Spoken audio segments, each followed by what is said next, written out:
Yeah, and then other than that, there's a couple of other little things I want to talk about. I realize I've talked a bit about Piers Morgan over the last few while, but the more and more I'm sort of watching him, he's popping up on my feed. The more I'm kind of, he's bizarre.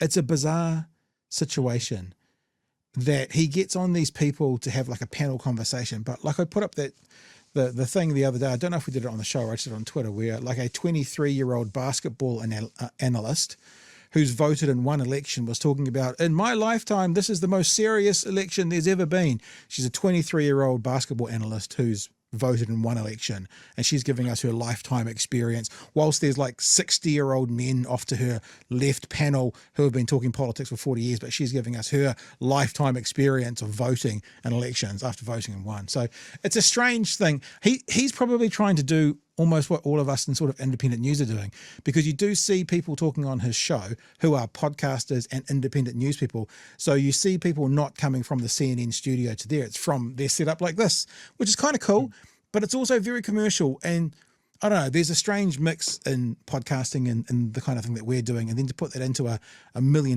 product and try and make it feel like it's supposed to, yeah. Anyway, sorry. He accidentally asked on a very, very good guest.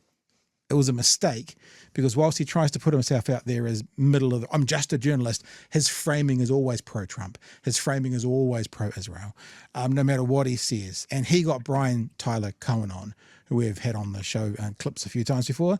And yeah, doesn't go well. And I've got a little mashup of his to show you as well. I've talked a lot there, Chewie. Is there anything else you want to throw out there? Anything you want to no, I think with? you covered everything and all things all at once. Look, it's not a story that we're going to talk about tonight. Thanks for that, Pat. It's not a story that we're going to talk about tonight, but I am going to urge. I dropped this in Discord earlier tonight. It is a fantastic read, and I encourage people to go and it's a reasonably long article, but I encourage people to go and find it. It's this one on the Herald, and it is the result of the much reviled public interest journalism fund. But it's a story of a farm up north that has a historic past site on that was taken from Hapu because of $221 of unpaid rates back in the 60s. Wow. And sold to farmers. And just the story of the land, the story of the people, and the story about how it was returned to the Hapu. Yeah. It is a phenomenal read. And you'll know that one of the things that I always bang on about is, geez, it'd be great to have some context around the story. Yeah. I have not seen an article with more context given of the history of everyone involved and how this happened and how it's ended up where it is today and what it means. It is just a phenomenal read. Go and hunt it out. I urge you all. Cool. That sounds exciting. Seeing you've mentioned a little story, yours is incredibly interesting and serious. Mine's a bit more lighthearted and good news. Living in Taupō is a young couple. I think they're 19 years old each. 19-year-old couple who have worked at Pack and Save and saved up $140,000, and they've just bought a $750,000 house with lakeshore views. How cool is that? Oh, it's pretty cool, Pat. But do you know what I always do when I see these stories? What's that? You look for the hook. Right. What's the hook? Where's the privilege? The privilege is always buried. The fact that their dad is a big mover and shaker at foodstuffs.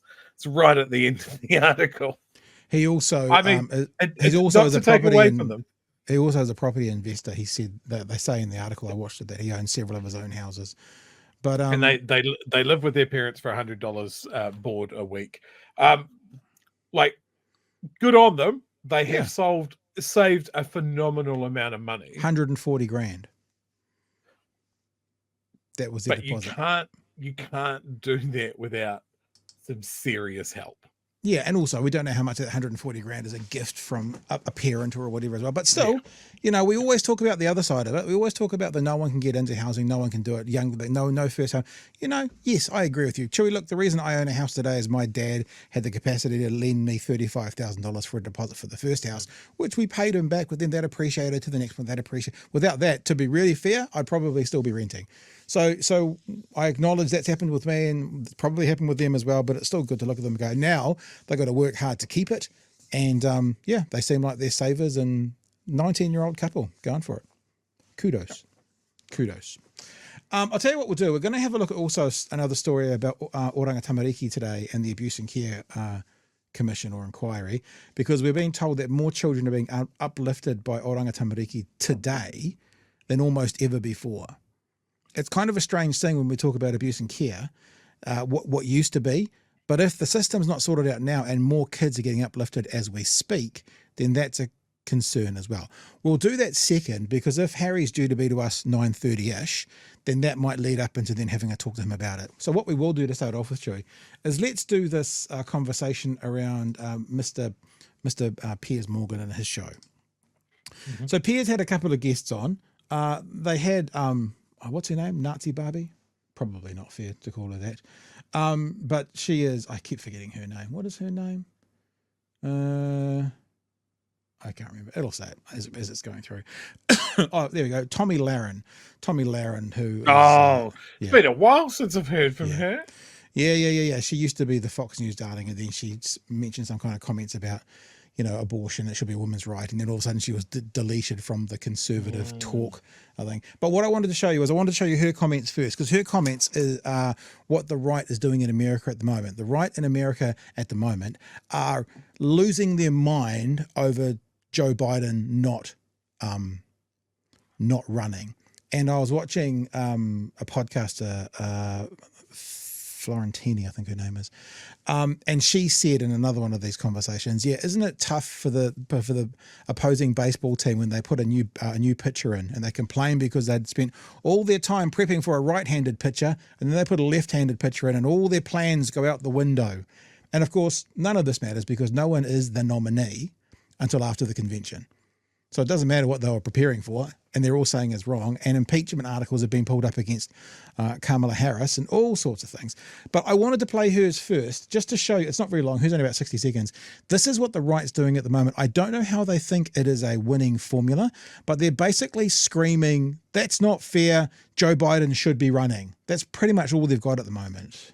But we're expecting to hear from the current president tonight. I hope that he'll clear some of this up. But if, in fact, he does speak tonight at 8 p.m. Eastern and he tells us that he dropped out simply because he thought he was going to lose, well, that's, again, another notch on the belt for the party that believes in democracy and they want to. So apparently it's undemocratic to put a better candidate in. So if he's only going to drop out because he thought he was losing, that's apparently, according to Tommy Lahren, undemocratic. Not sure how she gets there. She does say the words, though, Chewy, which means something. Well, that's, again, another notch on the belt for the party that believes in democracy and they want to uphold it at all costs. I mean, dropping out 100 days before a general election because you're losing doesn't exactly scream democracy to me, Piers. But I'll tell you. Means you don't understand democracy, love. Sorry. Tell you this, he owes the American people a lot of answers. Vice President Kamala Harris owes the people a lot of answers. What did she know? She apparently has little lunches with Joe Biden often. She's obviously seen the cognitive slippage. So we need to hear from her too. And we can't just move on. I know that Democrats want to just move on to 100 days of. She's literally saying Republicans will not move on past Biden dropping out. We will not move on. She's literally saying it. And we can't just move on. I know that Democrats want to just move on to 100 days of Operation Coconut Tree Brat Kamala, but we still have a lot of questions and we deserve answers. They subverted the entire primary process. They should be in the hot seat for that, Piers. So this is what the right's doing. The right want to spend time debating how dare Joe Biden drop out, and now Kamala Harris, the presumptive nominee, is spending her time smashing Donald Trump. And here's the other thing. I always thought if I was ever on a panel like this in this situation, sometimes you see yourself there, you could just simply go, you guys are correct, right? Joe Biden was forced out. Heavy hands were laid and Joe Biden was pushed out the door. And what's your point? You think you're going to win on Joe Biden shouldn't be there. I mean, Kamala Harris shouldn't be there. Joe Biden should be. Because even if what you're saying is completely correct, you've now got to focus on Kamala Harris. And for some reason you can't. And Chewy, there might be some reasons around that. I think the most devastating revelation there is that the vice president has lunches with the president. Lunchy lunches. I, Apparently they're lunchy I, lunches. I can see why that's so absolutely devastating to the Republicans' case. Yeah. It's just bizarre. I've seen this comment. I've even seen, you know, a friend of mine on Facebook who's in the States. He kind of floated up something similar, sort of going, well, I don't agree that this is the democratic process. And it's like, dude, this is how you get Trump. Like, you don't have to, like, is she better than Trump? You know, that's what the contest is. Yeah. And if you want to give away some of the Democratic time to put a better candidate forward, put a better argument than Trump is, and you want them to tear at each other for a couple of weeks while a bunch of candidates fight for it this close to the election, well, yeah, sure, but that's how you end up with Trump. Yeah. And just remember, when people tell you who they are, believe them the first time. If they were like, I'm so glad Joe Biden dropped out because now it's going to be an easier path to a Trump victory, they wouldn't be complaining. Like, why are they complaining? What are they actually saying? They're trying to find any reason to put forward an argument that shouldn't be Harris. That's it. Why not? Because they know. They know Harris is a harder beat, even with all the, you know, the positive vibes from the world that Donald Trump's got recently with the assassination attempt, even with all of that going for him, that Kamala Harris is a much harder beat. And so they're looking for a way. I don't know who they're selling this to because it's only their base that's going to buy into this. Just before we carry on. Yep. There's a couple of people watching that are trying very, very hard to get through the auto moderator. Okay. And can I just give them a wee tip? Calling the two of us spastics probably isn't going to go through. Nor is calling every left voter with a rotten brain not going to work. You're welcome to stay. You're welcome to scream at your TV otherwise. But if you want to debate, maybe bring something a little bit better. Or get on Discord and we'll talk to you shortly. Look, okay. Okay, perfect way that you always introduce these unwittingly to get into the conversation as it went on to part 2 with Brian Tyler Cohen. Now, it's like the right's going culture wars, unfair, culture wars, unfair. And the left at the moment is going fact. And it's exactly what he does here to Piers Morgan. Brian, it seems to be a question of unity. One trick that Kamala Harris missed in her speech, it was not a bad speech at all. But one thing she didn't do, she didn't allude to the assassination attempt on Trump. And it's only been 9 days since someone tried to murder Donald Trump and actually shot him in the ear, killing him by a quarter of an inch. Would it not have been a smart move in between calling him, you know, a sexual predator and a con man and a fake and blah, blah, blah, blah, blah, very ad hominem stuff? Would it not have been a smart move in terms of unity had she just taken a moment to acknowledge the assassination attempt and say how pleased she was that he survived it? Something of that nature. Piers, I find it so bizarre that the onus is always on the Democrats, is always on the adults in the room to create unity. Where was everybody for the last 6 years calling for unity when Donald Trump was president? And, you know, as far as the violence is concerned, I feel like any effort to try to pin, again, the onus on Democrats in terms of lowering the temperature in this country is just a testament to the fact that the Republicans are graded on the curve. Remember, it was not the Democrats, while we're talking about political violence, it wasn't the Democrats who laughed at Paul Pelosi being bludgeoned with a hammer. That was Donald Trump. It wasn't Democrats who called for military tribunals for Liz Cheney. That was Donald Trump. It wasn't Democrats who laughed at a kidnapping plot against Gretchen Whitmer. That was Donald Trump. It wasn't Democrats who called for General Mark Milley to be executed. That was Donald Trump. I just look, when you look at Tommy Laren's picture there, all I can imagine inside her brain is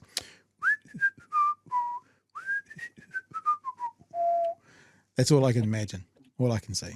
Wasn't Democrats who posted a baseball bat photo with Alvin Bragg and threatened death and destruction if he was charged. So in all of these examples, Piers, it is not the Democrats who've done this. It's not the Democrats who've validated the use of political violence as a tool in this country. And it shouldn't be on the Democrats all of a sudden to be the adults in the room.